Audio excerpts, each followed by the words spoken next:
except speech under the age of 7. Did y'all hear what I said?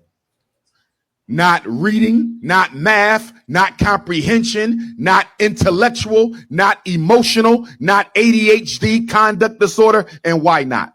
Why is Dr. Umar saying you should never let a black child get evaluated under the age of 7? Because the earlier the child is, the more likely we can get the diagnosis wrong, Baba. You feel me? Because when a child is young, they're still growing and learning. There's no psychologist in America that can tell you for certain that your 3-year-old is autistic. Now, autism is real, but autism is often misdiagnosed. Why? Because we get them evaluated too soon. And the reason we get them evaluated too soon, Baba, the reason the preschools push it is they want the special ed money. Did y'all hear me? They want the special ed money. They don't care about your child. They want the money. And since special ed begins at 3, if you silly enough to let them evaluate a 3-year-old, okay, they'll put them in special ed so they can get that money. A special ed child is worth on average twice as much as a regular child. So let me give you an example. Let's say Cleveland Public School spends $10,000 a year on a child, Bob, a regular child. Right. The minute I say he's autistic, the minute I say he's emotionally disturbed, the minute I say he has a reading problem, he ain't worth 10.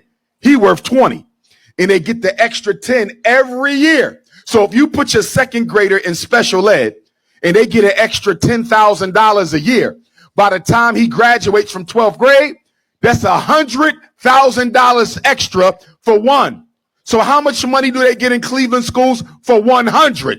How much is the special ed budget in Cleveland schools for 1,000? They are literally pimping our children in the name of miseducation. And the saddest thing is most of our children who have been determined to be learning disabled are not learning disabled. You know what their real problem is? Lazy disabled. They don't want to learn how to read. They don't feel like learning how to count. They don't feel like learning how to comprehend. And guess what, parents? A lot of you are guilty too, because you are raising lazy ass black children. They do what they want when they feel like it. What is the number one job of a black parent in America after you teach your child to love themselves? It is to teach your child discipline. And what is Dr. Umar's definition of discipline? It is the ability to do what you don't want to do when it has to be done, whether you like it or not. So yeah, he was right on this one, in my opinion. Go around and get your opinion, Heaven. He said a lot. I think majority of the things, though, he is absolutely right on. Absolutely right.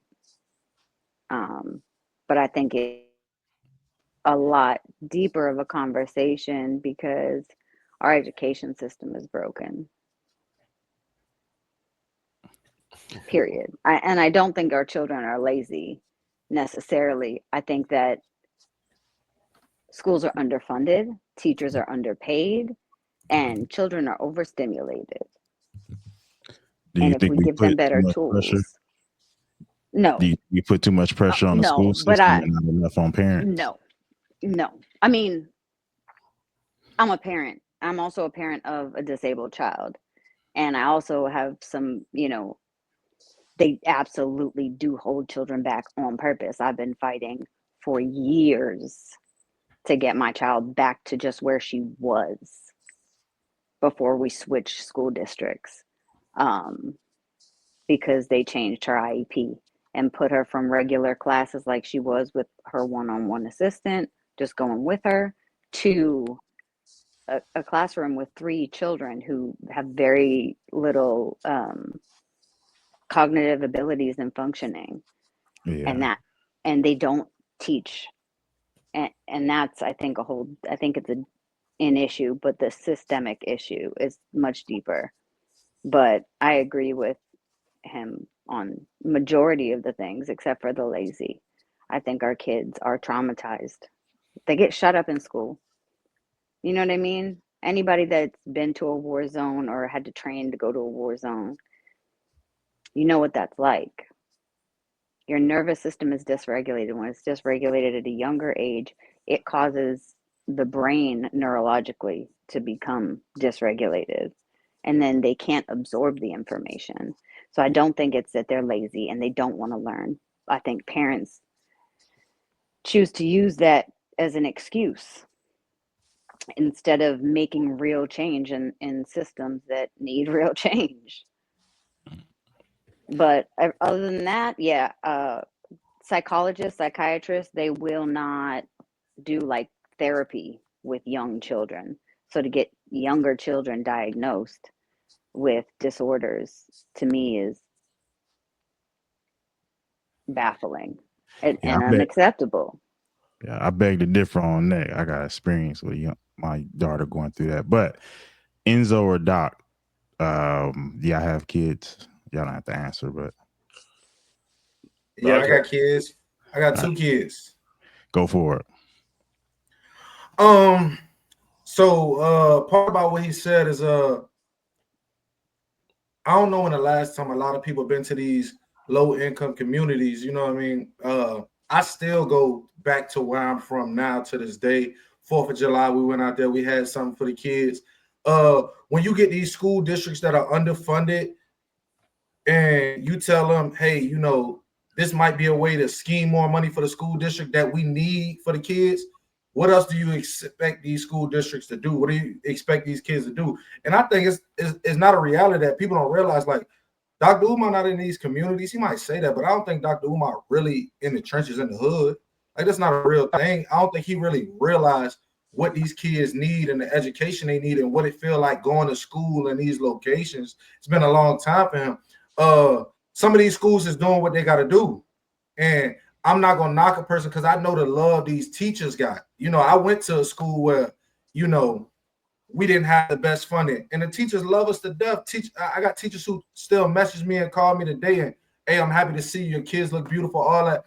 But, you know, sometimes they got to do what they got to do. And they realize that they in a tough situation and they handcuffed. And sometimes they doing what they got to do. Because let's just be real. It's some kids that's not going to make it. I went to school with a dude. We was in 10th grade together. He was 20 years old.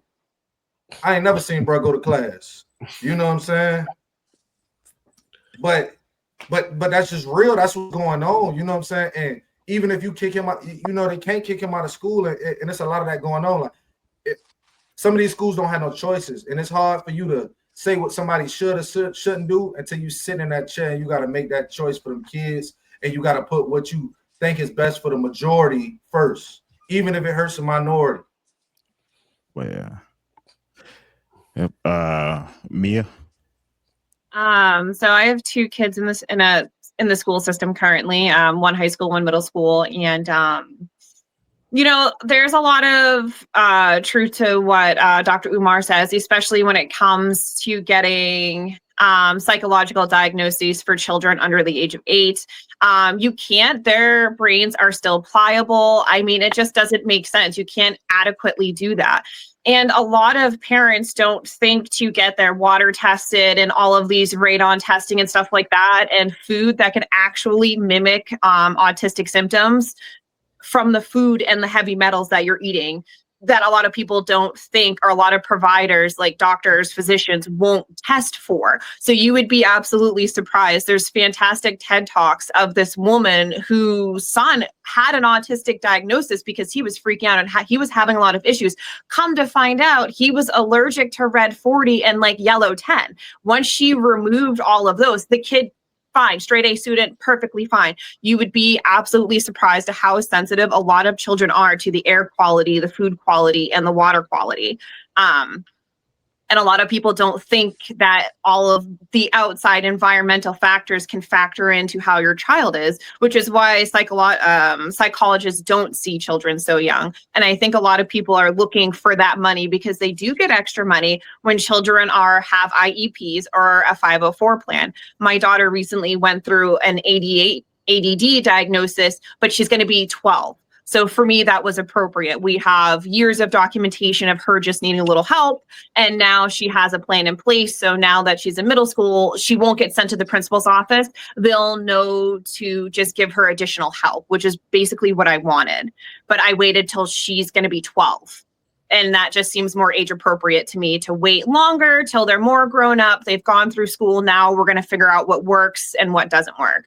And I feel like way too many people are just looking for a diagnosis, whether they're virtue signaling or, you know, how people are when they have, some people are looking to get extra love from the outside world instead of looking at possibilities to change the trajectory of their child, such as food, air, and water.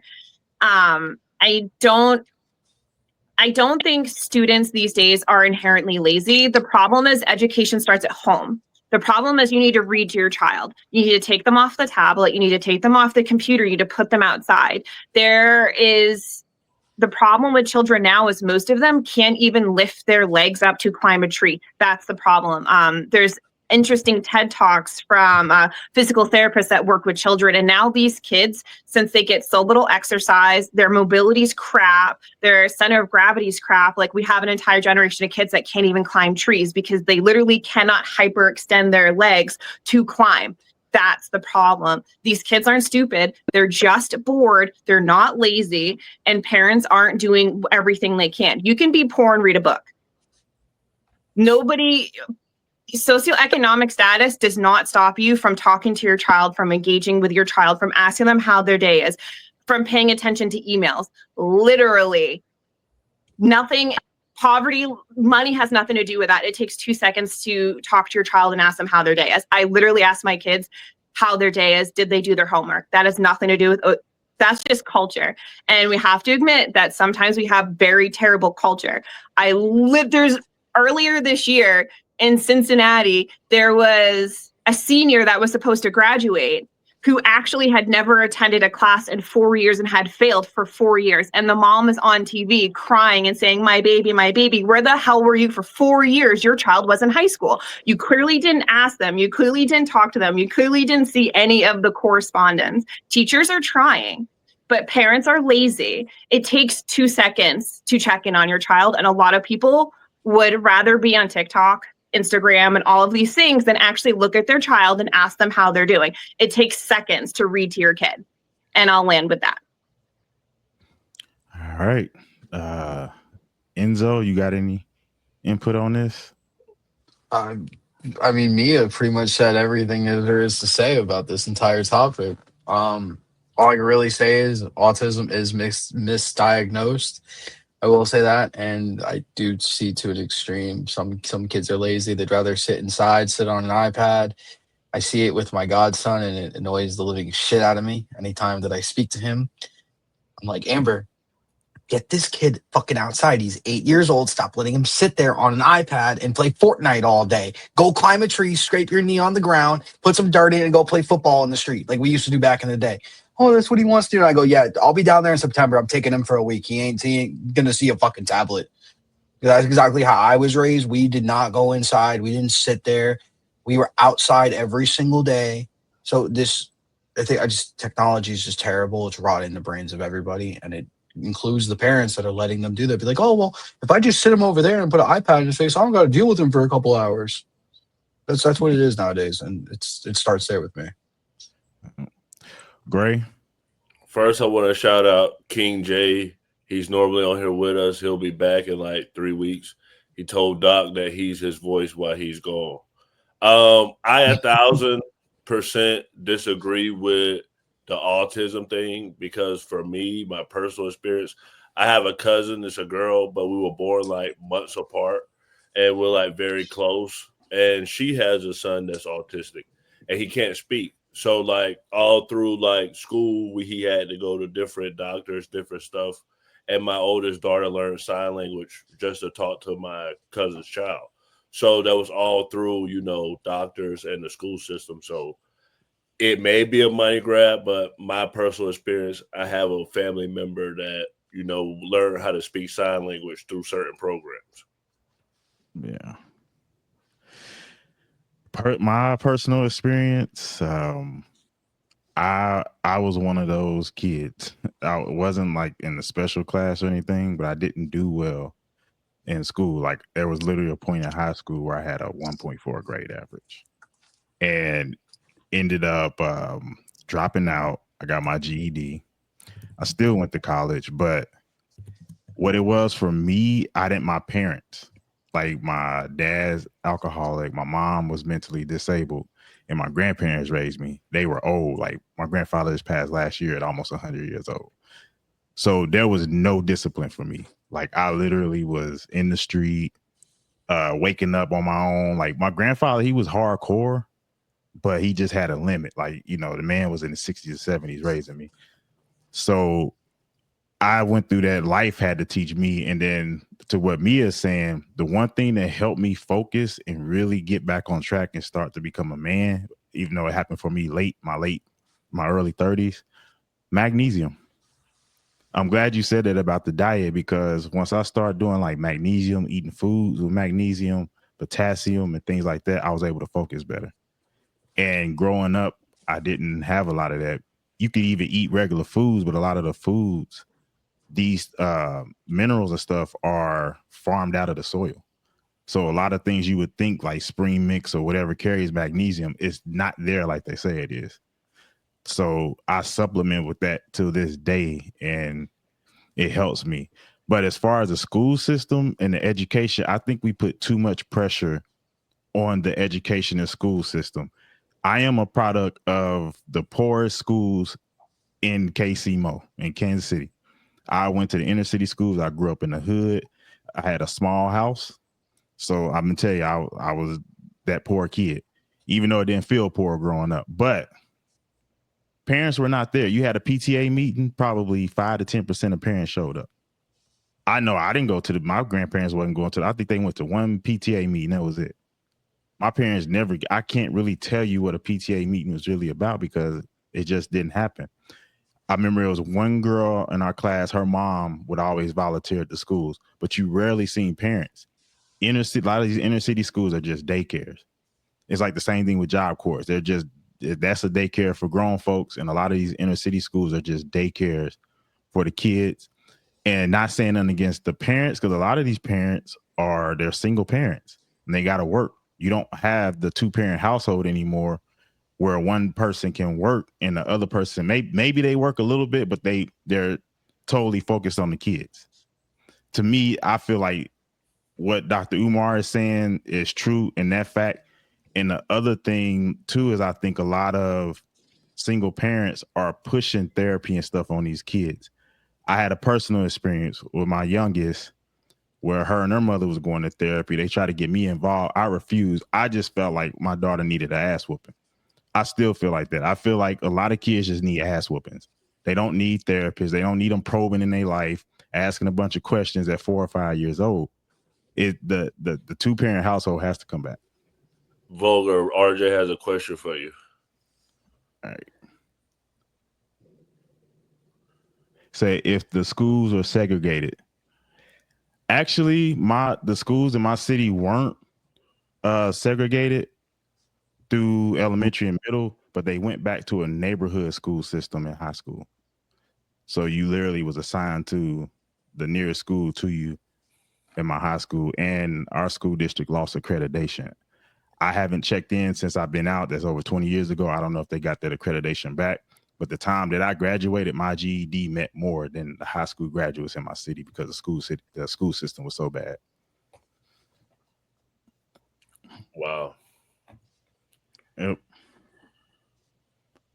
So y'all out here, passport bros and all y'all that's like trying to sleep around and get all the women you can, the women that's on Bumble and Tinder just getting ran through and y'all end up pregnant, this is what's going to happen. We got to get back focused on the family because a lot of these kids are just accident babies. And people still want to live their life, hot girl summer, whatever it is, and the kids are getting left behind. We can't just push all this on the school. Sometimes I don't blame these doctors and stuff for hustling. You know what? These parents are just going to not pay attention to their kids and push them out there. You know what? Why not? Why not make money off of it? That's what we got to realize. If we not on our stuff, people are going to come in and scam us. Why y'all quiet? We wait for the next topic. But I don't. Right, I think everybody said don't- everything needed to be said. I don't think it's a scam though. I don't think mean, it's a scam because you just spoke in on some it. Bro. You just cases, said it needs to be. It sounds to me like, because I know for my child, and it sounds like you needed it too, Vulgar. And you know, for some kids, they do need it. Need what? But parents? well, no, I mean, yes, but no, to have their diagnosis and have the help and the school get that funding, because some kids do need it. But when, you know, Yeah, Well, I think the other things aren't looked at. Yeah, first. I think some that are I think disabled. the thing is though, Dr. Umar is not talking about kids from affluent neighborhoods. He's talking about people from, you know, poor to low income neighborhoods. You had grandparents. That's a blessing. Hey, it's a kid out here who ain't got nobody at the house. Ain't no mama coming home. His mama smoking crack. He raising his little siblings and stuff like that. I know a partner like that. You know what I'm saying? Taking them to school. You know what I'm saying? And it ain't no, you know what I'm saying? So it ain't no parents. When he say we gotta have your parents at home, man, that is just ain't a reality when you get to these real poor situations. Some people get lucky, like having grandparents is a blessing. Everybody ain't got it. You know, it just ain't gonna always work out like that. I'm about to play your topic that you wanted to talk about. And Mia, I didn't find the little cop thing